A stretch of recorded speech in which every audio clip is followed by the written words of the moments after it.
Hey guys, what's up? So today I'm going to build a gaming PC। तो आज की इस video में हम बिल्ड करेंगे गेमिंग PC इन सभी कंपोनेंट्स की मदद से। हमारा आज का ये जो गेमिंग PC है वो बहुत ही ज़्यादा पावरफुल गेमिंग PC होने वाला है और साथ ही साथ बजट फ्रेंडली तो होगा ही। तो आज हम जो PC बिल्ड करने वाले हैं उसकी मदद से आप वीडियो एडिटिंग, फोटो एडिटिंग और बड़ा सा बड़ा गेम जैसे कि साइबरपंक, सारे गेम आप इस PC में खेल पाएंगे, वो भी अच्छे खासे FPS में। तो इन सभी कंपोनेंट्स का यूज़ करके हम बिल्ड करेंगे सबसे पावरफुल गेमिंग PC। तो PC बिल्ड शुरू करने से पहले मैं आपको इन सभी कंपोनेंट्स के नाम बता देता हूँ ताकि आप सब लोग भी परचेज कर पाए। और साथ ही साथ मैं आपको एक और चीज़ बता दूं, अगर आप भी इन सभी कंपोनेंट्स को परचेज करना चाहते हैं जो अभी आप अपनी स्क्रीन पर देख पा रहे हैं, इन सभी कंपोनेंट्स का परचेजिंग लिंक मैं वीडियो डिस्क्रिप्शन और साथ ही साथ कमेंट सेक्शन में भी पिन कर दूंगा। उस लिंक की मदद से आप 1 क्लिक में सभी कंपोनेंट्स को परचेज कर पाएंगे। तो हमारा गेमिंग PC बिल्ड करने के लिए मैं इस i7 10th जनरेशन प्रोसेसर का करूँगा यूज़, और मदरबोर्ड के लिए हम ये यूज़ करने वाले ये MSI का B560M Pro मदरबोर्ड। ये जो मदरबोर्ड है ये इंटेल के 10th और 11th जनरेशन के प्रोसेसर को करता है सपोर्ट। इस मदरबोर्ड में दिया गया है LGA 1200 का सॉकेट। तो आप जो भी कंपोनेंट्स परचेज करें मेक श्योर वो सभी कंपोनेंट्स कंपैटिबल होने चाहिए इस मदरबोर्ड के लिए। तो इन सभी कंपोनेंट्स का यूज़ करके today we are going to build the most powerful gaming PC, जो कि पावरफुल तो होगा ही, साथ के साथ बजट फ्रेंडली भी है। तो चलिए विदाउट एनी डिले हम PC बिल्डिंग करते हैं शुरू। तो PC बिल्ड करने के लिए सबसे पहले हमें ज़रूरत पड़ेगी इस मदरबोर्ड और इस प्रोसेसर की। सबसे पहले हमें इस मदरबोर्ड में लगाना होगा प्रोसेसर को। कैसे लगाना है मैं आपको दिखा देता हूँ। तो यह है हमारा मदरबोर्ड, तो यह है हमारा प्रोसेसर और इसके साथ हमें ये स्टॉक CPU कूलिंग फ़ैन भी हमें मिला है इसके साथ ही। तो इस प्रोसेसर के साथ हमें ये CPU कूलिंग फ़ैन भी मिला है। हम इस स्टॉक CPU कूलिंग फ़ैन का यूज़ नहीं करने वाले हैं, हमने अलग से CPU कूलिंग फ़ैन परचेज़ किया हुआ है, हम उसे लगाएंगे यहाँ पर। तो अब गाइस आपको ले लेना है इस प्रोसेसर को और इस प्रोसेसर को आपको लगाना है इस मदरबोर्ड में। कैसे लगाना है मैं आपको दिखा देता हूँ। सबसे पहले आपको मदरबोर्ड के सॉकेट को करना है ओपन। इस प्रकार से आप सॉकेट को कर लेंगे ओपन। इस मदरबोर्ड में LGA 1200 का सॉकेट दिया गया है। तो आपको इस प्रोसेसर को मदरबोर्ड में कैसे लगाना है मैं आपको दिखा देता हूँ। यहाँ पर आप इस मदरबोर्ड में देख पा रहे होंगे एक मार्क दिया गया है और इसी प्रकार से एक मार्क जो है हमारे इस प्रोसेसर में भी दिया गया है।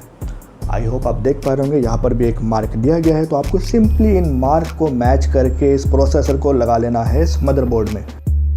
ज़्यादा कुछ रॉकेट साइंस नहीं है, सिंपली आपको रखना है, इसे कर लेना है बंद। सॉकेट को बंद कर लेना है। इसको आप बंद करेंगे तो ये जो सॉकेट का जो कैप है ये कैप अपने आप ही रिमूव हो जाएगा।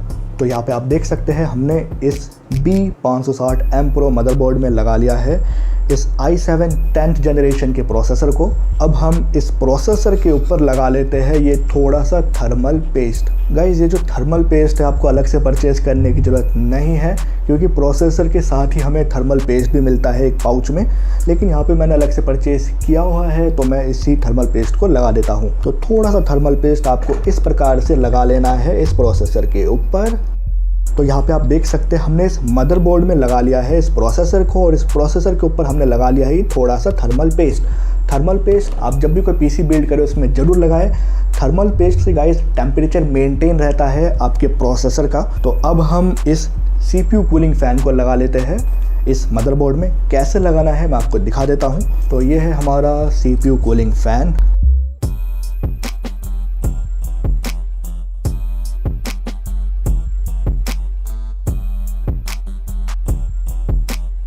तो अब आपको इसमें लगा लेना है इस फ़ैन को। तो यहाँ पर गाइस आप देख सकते हैं हमने CPU कूलिंग फ़ैन को मदरबोर्ड में लगा लिया है। अब ये जो केबल जो निकल रही है ना ये CPU कूलिंग फ़ैन में से, अब हमें इस केबल को लगाना होगा इस मदरबोर्ड में। कैसे लगाना है मैं आपको दिखा देता हूँ। तो यहाँ पर इस मदरबोर्ड के ऊपर यहाँ पे आप देख सकते हैं 2 स्लॉट दिए गए हैं। एक स्लॉट पे लिखा गया है सिस्टम फ़ैन 1 और दूसरे पे लिखा है CPU फ़ैन 1। आई होप यहाँ पर आप देख सकते हैं यहाँ पे 2 स्लॉट दिए गए हैं सिस्टम फ़ैन 1 और CPU फ़ैन 1। तो इन्हीं स्लॉट में आपको लगाना होगा इस CPU कूलिंग फ़ैन में से निकल रही इस केबल को। तो इस प्रकार से आपको इस केबल को लगा लेना है इस स्लॉट में। तो हमने मदरबोर्ड में प्रोसेसर लगा लिया है, प्रोसेसर के ऊपर हमने थोड़ा सा थर्मल पेस्ट लगा दिया है और उसके ऊपर हमने ये लगा लिया है CPU कूलिंग फ़ैन। और अब हम लगा लेते हैं रैम को।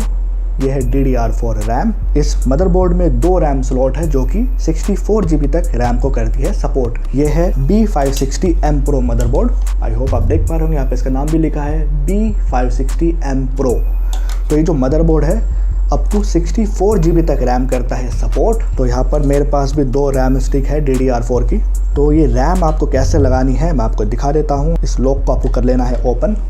लॉक ओपन करने के बाद आपको इस प्रकार से इस रैम को लगा लेना है इस स्लॉट में। गाइस जब ये रैम प्रॉपरली लग जाएगी मदरबोर्ड में तो ये जो लॉक है आप देखेंगे लॉक अपने आप ही इसमें लग जाएगा। तो अब हम इस दूसरी वाली इस DDR4 रैम को भी लगा लेते हैं। तो अब हम इस मदरबोर्ड में लगा लेते हैं इस ग्राफिक्स कार्ड को। तो अब मैं आपको दिखा देता हूँ कि आपको इस ग्राफिक्स कार्ड को इस मदरबोर्ड में कैसे लगाना है। तो यहाँ पर आप देख सकते हैं यहाँ पे PCIe 4.0 का स्लॉट दिया गया है। इस मदरबोर्ड में पूरा ये जो PCIe 4.0 का स्लॉट है पूरा एल्यूमिनियम फिनिश के साथ आता है। अब हम लगा लेते हैं इस ग्राफिक्स कार्ड को। मैं आपको थोड़ा जूम करके दिखा देता हूँ। यहाँ पर लगेगा हमारा ये ग्राफिक्स कार्ड, ये जो स्लॉट है इस स्लॉट में लगेगा हमारा ग्राफिक्स कार्ड। तो इस प्रकार से हमें इस ग्राफिक्स कार्ड को लगा लेना है इस मदरबोर्ड में। सिंपली जैसे हमने रैम को लगाया सेम उसी प्रकार से ग्राफिक्स कार्ड को भी हमें लगा लेना है। अब हमें इस मदरबोर्ड को कस लेना है इस कैबिनेट के अंदर with the help of all this screws. ये स्क्रूज हमें कैबिनेट के साथ ही मिले हैं। अब हमें कैबिनेट के जो फ्रंट पैनल से ये सभी केबल्स जो निकल रही है इन सभी केबल को लगाना होगा इस मदरबोर्ड में। वो आपको कैसे लगाना है मैं अभी आपको दिखा देता हूँ। तो सबसे पहले हम लगा लेते हैं इस USB 3.0 की केबल को। ये केबल आप देख सकते हैं कैबिनेट के फ्रंट पैनल से ही आ रही है। तो ये केबल लगेगी इस मदरबोर्ड के इस वाले सॉकेट में, इस वाले स्लॉट में ये लगेगी ये USB 3.0 की केबल। यहाँ पे आप देख सकते हैं यहाँ पे लिखा है USB 3। आई होप आप देख पा रहे होंगे इन सभी सॉकेट के साइड में लिखा गया है कि कौन से सॉकेट पे कौन सी केबल लगेगी। तो आपको घबराना नहीं है। कैबिनेट के फ्रंट पैनल से निकल रही इस USB 3.0 की केबल को हमने लगा लिया है इस मदरबोर्ड में। तो अब हम लगा लेते हैं इस USB की केबल को। तो ये है USB की केबल जो कि इस कैबिनेट के फ्रंट पैनल से आ रही है। ये केबल कहाँ लगेगी मैं आपको दिखा देता हूँ। यहाँ पर आप देख सकते हैं इस मदरबोर्ड में USB के लिए 2 स्लॉट दिए गए हैं। यहाँ पे ये है USB 1 और ये है USB 2। तो इन दोनों में से आप किसी भी स्लॉट में इस केबल को लगा सकते हैं। ये जो USB की केबल है आपको लगाना होगा इन स्लॉट्स में। तो इस प्रकार से आपको इस USB की केबल को लगा लेना है।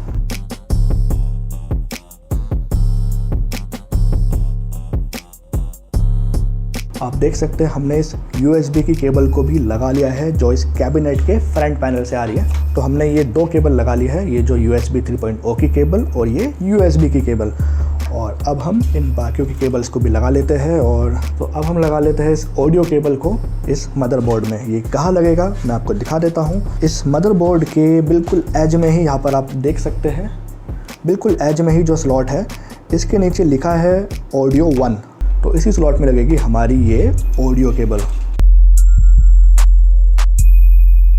तो इस प्रकार से आपको इस ऑडियो केबल को भी लगा लेना है मदरबोर्ड में। तो ये यूज़र मैनुअल हमें मिला है मदरबोर्ड के साथ।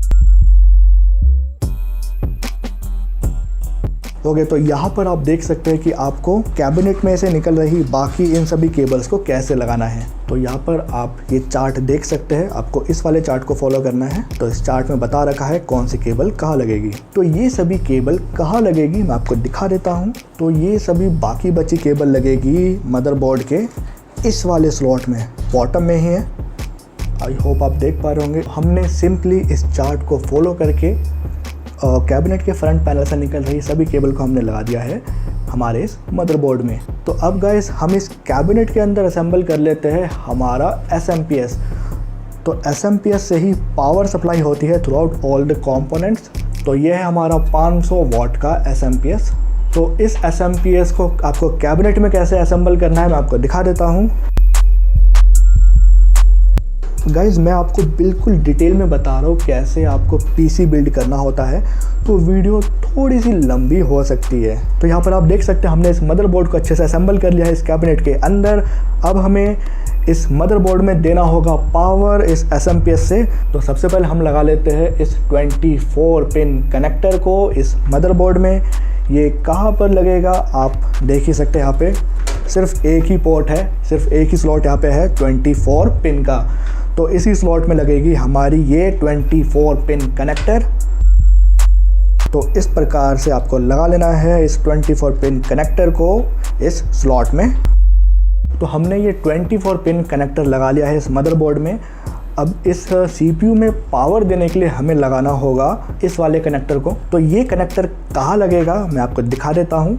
ये सभी जो केबल जो आ रही है अभी, ये सभी केबल आप देख सकते हैं SMPS से आ रही है। तो ये जो CPU में पावर वाली केबल है ये लगेगा इस वाले स्लॉट में। यहाँ पे आप देख सकते हैं स्लॉट के यहाँ पे लिखा है CPU पावर 1। तो अब हम इस 12 वोल्ट ATX कनेक्टर को भी लगा लेते हैं इस CPU पावर 1 के स्लॉट में।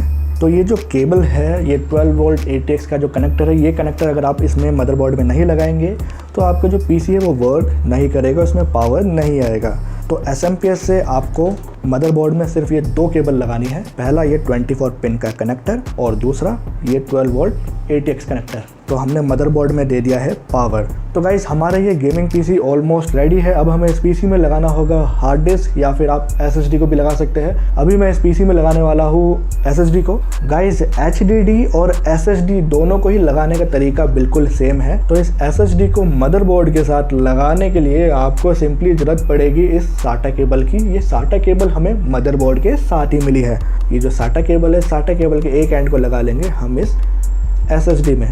तो इस प्रकार से आपको इस SATA केबल के एक एंड को लगा लेना है इस SSD में। ओके, आप देख सकते हैं हमने इस SSD में इस SATA केबल के एक एंड को लगा लिया है। इस मदरबोर्ड में यहाँ पे आप देख सकते हैं SATA के लिए यहाँ पे 2 पोर्ट दिए गए हैं, 2 पोर्ट यहाँ पर दिए गए हैं और 4 पोर्ट इधर दिए गए हैं। तो इनमें से आप किसी भी पोर्ट में SATA केबल के दूसरे एंड को लगा सकते हैं। तो इस प्रकार से आपको इस SATA केबल के दूसरे एंड को भी लगा लेना है इस मदरबोर्ड में। इस SSD को कनेक्ट कर लिया है इस मदरबोर्ड के साथ। अब हमें इस SSD में देना होगा पावर। पावर देने के लिए जैसे कि आपको पता ही होगा SMPS से निकल रही केबल को हमें लगाना होता है कंपोनेंट्स में। तो इस प्रकार से आपको इस SSD में दे देना है पावर SMPS से। ओके, तो आप देख सकते हैं हमारा ये PC पूरा रेडी हो चुका है। तो अब मैं इस मदरबोर्ड को कैबिनेट के अंदर कर लेता हूँ इंस्टॉल। तो यहाँ पर गाइज आप देख सकते हैं मैंने इस मदरबोर्ड को असेंबल कर लिया है कैबिनेट के अंदर। अब हम इस कैबिनेट के पैनल को लगा लेते हैं।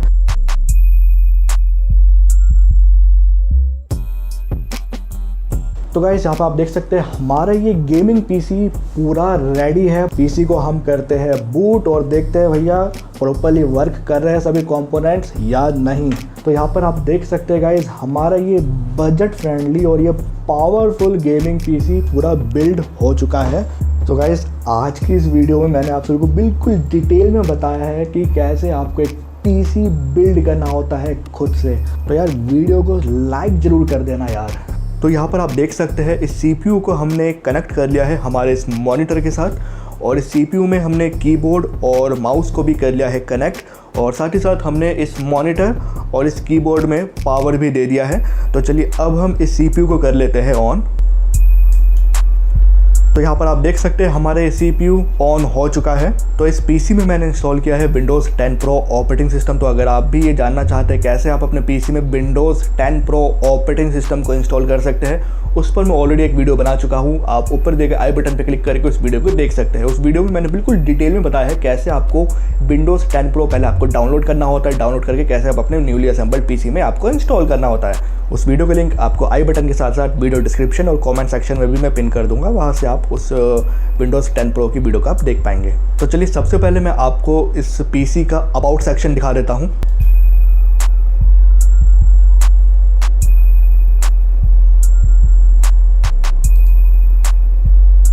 तो यहाँ पर आप इस PC की स्पेसिफिकेशन देख सकते हैं। जैसे कि हमने इस PC में लगाया था i7 का 10th जनरेशन का प्रोसेसर, यहाँ पे आप देख सकते हैं।